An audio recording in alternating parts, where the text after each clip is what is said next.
All right, so get this out. You ready for this deep dive? We're talking global infrastructure. Yeah. You sent over some fascinating stuff from the Motley Fool, and honestly, Yeah. even I was blown away by Brookfield Infrastructure's prediction.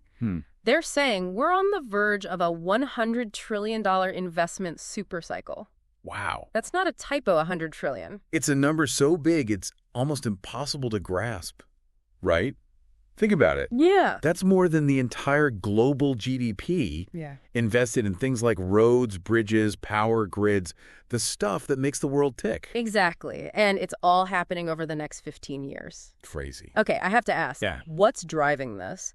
Why is such a colossal need for investment all of a sudden? Well, Brookfield CEO Sam Pollock laid it out pretty clearly. Okay. He points to two main drivers, and you know what? They both tie back to something we're all seeing in the headlines. What's that? AI. AI. First, there's the massive amount of digital infrastructure needed to support the AI boom. Data centers, the semiconductor facilities where they actually make those AI chips, all that. That alone is an estimated $8 trillion market in the next 3 to 5 years. $8 trillion. See, that's what I mean. Yeah. These numbers are just astronomical. Right. But AI is just software, right? I mean, it's not like it needs physical stuff. That's where the second driver comes in. It's actually something I find really fascinating. Okay. Those AI chips, they're energy hogs. They use 5 times the power of standard chips. Really? So to power all this AI, all these data centers, we need a huge shift towards cleaner, more efficient energy. Okay. And that means massive investments in things like natural gas, solar, wind, and even totally new ways of storing and distributing power. So it's this incredible feedback loop. AI driving a need for both digital A&D clean energy infrastructure. Yeah. And Brookfield Infrastructure is somehow right in the middle of it all. That's what makes them so interesting. Yeah. They've got this really diverse portfolio, utilities, energy pipelines, transportation, and data infrastructure too. Yeah. Over 60% of their current funds from operations, and by the way, that's basically the cash flow from their businesses, comes from stuff that's directly tied to this digitalization and decarbonization trend. Hold on, back up for a sec. Sure. Funds from operations, FFO? Yeah. For those of us who don't spend all day analyzing financial statements. Right. Can you break that down? Sure. Think of FFO as the cash a company generates from its core operations. Okay. It's a key metric for these types of infrastructure companies, like a measure of their financial health. Got it. And for Brookfield, the fact that so much of their FFO is already coming from these high-growth areas, that's a pretty strong signal. Okay, that makes a lot more sense. Yeah. So it's not just that they're talking about the supercycle. Right. Their business is actually already structured to benefit from it. But are we just talking about potential here? Oh. Or are there real concrete signs that this investment wave is happening now? Oh, there are definitely signs. Look at Brookfield's project backlog, the stuff they've already committed to build. Okay. It's nearly $8 billion, mostly in data infrastructure. Wow. Yeah. $8 billion. That's, I don't even know what to compare that to. Like the entire budget of a small country? It's massive. Yeah. And there's even more coming down the pipeline. Really? They have what they call a shadow backlog, another $4 billion worth of projects that they expect to develop in the next few years. Wow. Plus, they're doing something really interesting called capital recycling. Capital recycling. Okay, now that sounds like something I need to explain. It's actually a pretty simple idea. Okay. They're selling off existing assets, things that maybe aren't as aligned with these new trends, Okay. and using that cash to fuel new investments. They're aiming to generate somewhere between $5 and $6 billion over the next 2 years, just from this strategy. So they're not just sitting around waiting for the supercycle. Right, yeah. They're actively positioning themselves to ride that wave. Exactly. That's pretty savvy. Yeah. But I'm a big picture person. I need to see the concrete stuff. Sure. Can you give us some examples of how they're putting this money to work?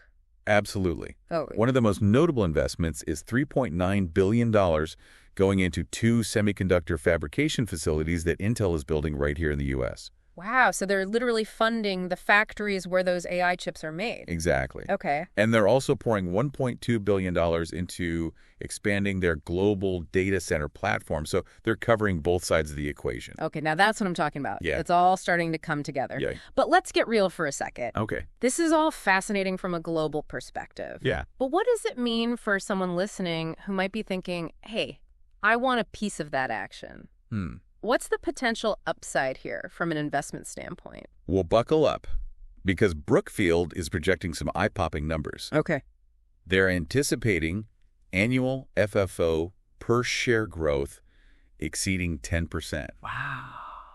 Remember, that's their cash flow. They're also planning to increase their dividend, which currently yields nearly 4%.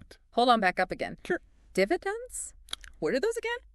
Sure, a dividend is basically a portion of a company's profits that gets paid out to shareholders, Okay. usually on a quarterly basis. Okay. It's like a little bonus for owning the stock. Got it. And Brookfield is saying they plan to grow that dividend at a rate of 5% to 9% per year. Okay, so that's on top of the 10% growth in cash flow. Now you're talking my language.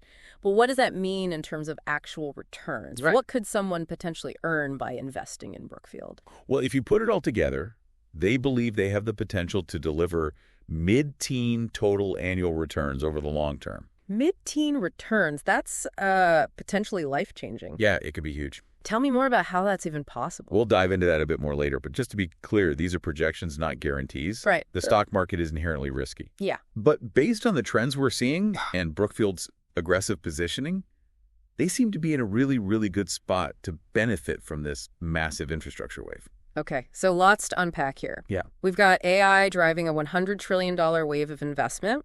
Right. Brookfield riding that wave with a smart strategy and potentially huge returns. Mhm. But of course, always remember no investment is without risk. Of course. Let's take a quick pause so everyone can catch their breath, and then we'll come back to dig deeper into the ripple effects on different industries. Sounds good. All right, we're back. So we just dove headfirst into Brookfield's strategy for this potential $100 trillion infrastructure wave, but I can't stop thinking about all the other companies and industries this is going to impact. It's like a massive ripple effect. Yeah. I've talked about Brookfield, but this wave has the potential to lift a lot of boats. Exactly. So if we zoom out a bit, what other industries or companies should we be paying attention to? Where else are there opportunities hidden within this supercycle? Well, let's stick with that clean energy theme for a second. Okay. To power all this new digital infrastructure, we're going to need a massive increase in renewable energy generation. Okay, so that means companies involved in solar, wind power, things like that. Exactly. And it's not just about generating the energy, it's also about storing it and distributing it efficiently. Okay. That means investments in things like smart grids, energy storage solutions, basically a whole modernization of our energy infrastructure. Got it. So we've got the clean energy producers themselves, the companies that build the solar panels and wind turbines, and then this whole other layer of companies focused on making the grid smarter and more efficient. Right. And don't forget about the materials needed to build all this stuff. Yeah, right. Yeah. Think about the sheer amount of steel, concrete, copper, all the raw materials that go into constructing power plants, data centers, transmission lines. Oh, wow. Yeah. I hadn't even thought about that. So companies in the mining and materials sectors could also see a big boost. Absolutely. Yeah. And then you've got the construction and engineering companies that actually put all of this together. This is going to be a boom time for them. Yeah. The scale of construction required for data centers, semiconductor fabrication plants, renewable energy facilities, it's going to be enormous. This is really making me think about how interconnected all these different industries are. It's like one giant complex web. It is. And that's what makes it so exciting. Yeah. There are opportunities emerging across the entire spectrum, from the raw materials to the finished products and everything in between. But, and this is important, it's not all sunshine and rainbows. Right. So there are always risks involved. Exactly.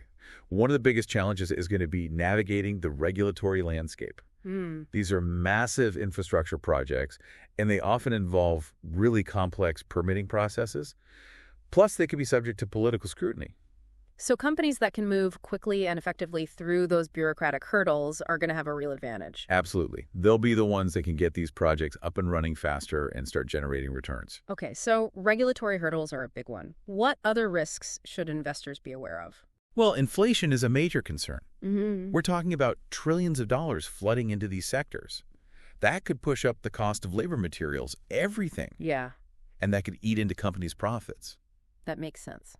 Higher costs mean lower profits even if the revenue's going up. Exactly. Yeah. And then there's the risk of technological advancements. Oh, right. This is such a fast-moving space. Yeah. What if the technology we're investing in today becomes obsolete tomorrow? Yeah, that's a real concern, especially in the digital infrastructure space. Right. Companies need to be agile and adaptable, always evaluating new technologies and making sure their investments are future-proof. So it's not just about picking the right company or the right industry. It's about understanding the underlying trends and making sure your investments are aligned with those long-term shifts.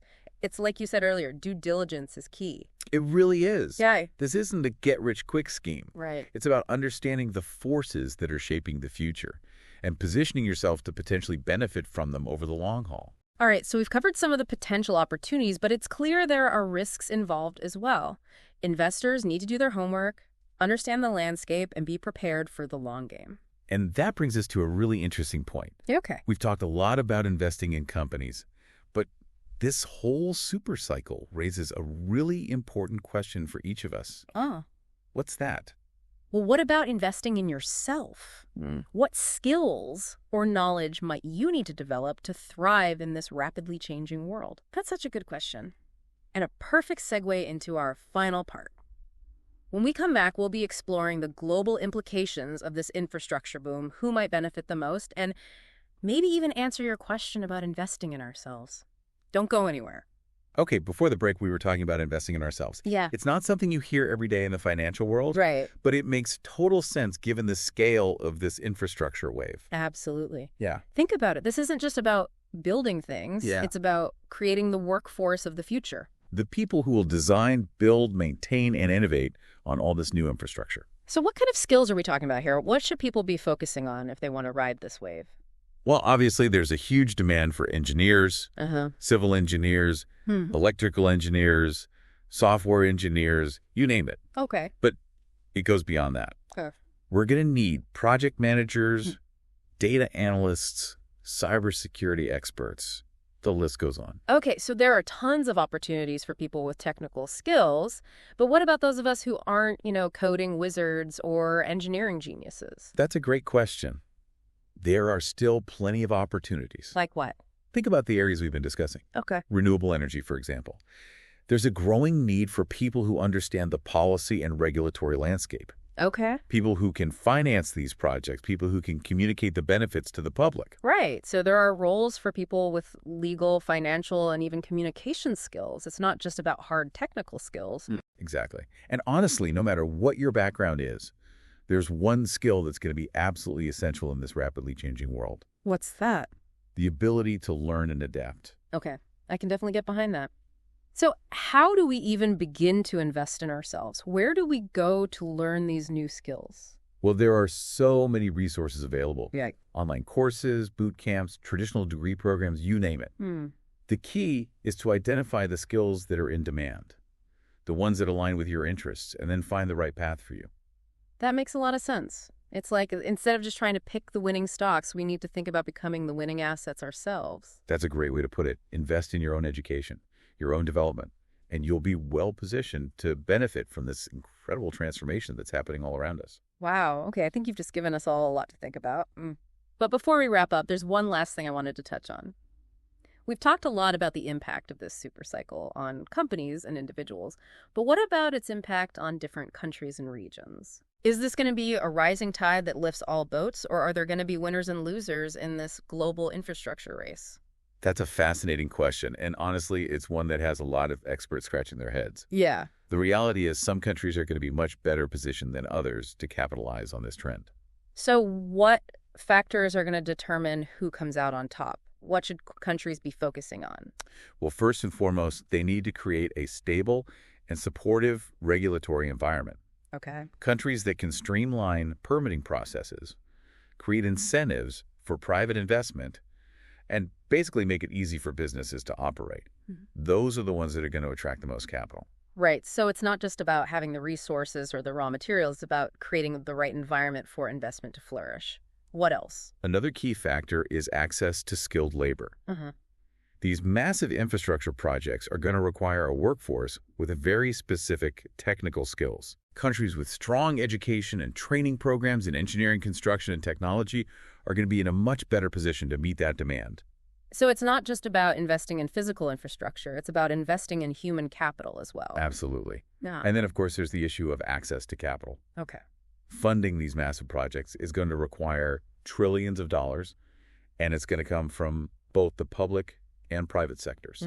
Countries with well-developed financial markets and a strong track record of attracting foreign investment are going to have a clear advantage. So it's a complex equation, but it seems like the countries that can create the right policy environment, invest in their workforce, and attract global capital are the ones that are most likely to succeed in this new era. Exactly. And it's not just about economics. Yeah. This infrastructure wave has the potential to reshape the global landscape, influencing everything from geopolitics to sustainability. It's a truly transformative moment. Well, I think we've covered a lot of ground here. We've talked about the trends driving this $100 trillion investment wave, the companies poised to benefit, the potential risks, the global implications, and even the importance of investing in ourselves. It's been a fascinating deep dive. It really has. And I think the key takeaway here is that we're standing at the cusp of a massive shift. Yeah. This isn't just about building new roads and bridges. It's about building the future. And each of us has a role to play in shaping that future. That's a great point to end on. Keep exploring, keep learning, and keep those deep dives going. Until next time, fellow knowledge seekers.